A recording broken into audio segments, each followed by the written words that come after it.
হয়, দীৰ্ঘ ১.৫ বছৰৰ মূৰত আজি খুলিব মহাবিদ্যালয়সকল আৰু এই যিহেতু বৰ্তমান সময়ত কৰোনাৰ সংক্ৰমণৰ সংখ্যা হ্ৰাস পাইছে, যাৰ বাবে চৰকাৰে লৈছে এই সিদ্ধান্ত। আৰু মই এই মুহূৰ্তে উপস্থিত আছোঁ কৰিমগঞ্জৰ চহৰৰ মাজমজিয়াত থকা পাব্লিক উচ্চতৰ মাধ্যমিক বিদ্যালয়ত।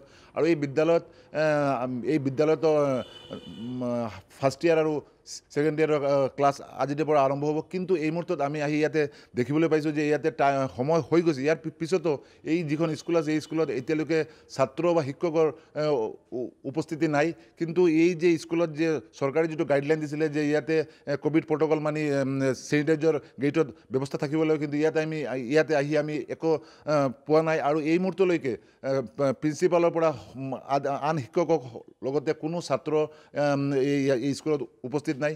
ভিডিঅ' জাৰ্ণালিষ্ট শুভঙ্কৰ মালাকাৰে দেখুৱাইছে যে এই হৈছে এই দুখন কক্ষতে হায়াৰ ছেকেণ্ডাৰী যিটো আছে 12 ক্লাছৰ পাঠদান হ'ব, কিন্তু এই মুহূৰ্তত কোনো ছাত্ৰ বা শিক্ষক অহা নাই। আৰু যে এই দীৰ্ঘ প্ৰায় ১.৫ বছৰ মূৰত আজি স্কুল খুলকাইছে মহাবিদ্যালয়সকল, কিন্তু ইয়াৰ পিছতো দেখা গৈছে যে শিক্ষক বা ছাত্ৰসকলৰ মাজত তেনে কোনো উৎসাহ নাই। আৰু এই ক্ষেত্ৰত যে চৰকাৰে যে নিৰ্দেশ দিছে, ইয়াৰ যেন কৰিমগঞ্জৰ পাব্লিক উচ্চতৰ মাধ্যমিক বিদ্যালয়ত দেখিবলৈ পোৱা নাই। এই মুহূৰ্তলৈকে কোনো ছাত্ৰ বা শিক্ষক স্কুলত উপস্থিত নাই, যে আমি কোনো শিক্ষকৰ প্ৰতিক্ৰিয়া ল'ব নোৱাৰিম।